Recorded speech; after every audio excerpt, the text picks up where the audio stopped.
Почитувани, Стојко Пауновски, Мери Проја Продановска, ниту цел државен пазарен инспекторат, цела недела немаат ниту збор, а не пак акција за прославата на СДСМ во Штип, кога локали работеа вон дозволеното работно време.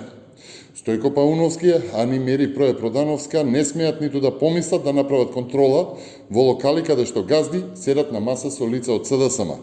Тогаш за нив законите не важат. Ова е фотографијата од банкетот на СДСМ во Штип по локалните избори.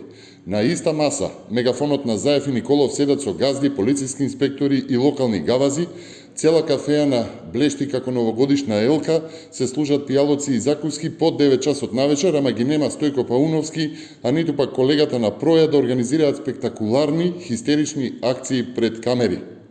Костадинов и Николов очигледно се над законите.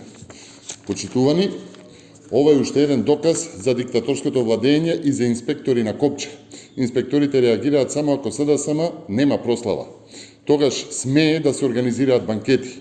Законите важат само за репресија на граѓаните кои што не се во врска со СДСМ, бидејќи за членови на СДСМ законите не важат. Ова е срамно и не доликува на земја кандидат за членство во Европската Унија. Со апаратчици како Стојко Пауновски и Мери Проја Продановска и со инспекторат кој што се вклучува во прогон само ако е по желба на Зоран Заев и на СДСМ и тогаш се гони опозицијата и се гонат граѓаните, Македонија тоне во диктатура. Ви благодарам.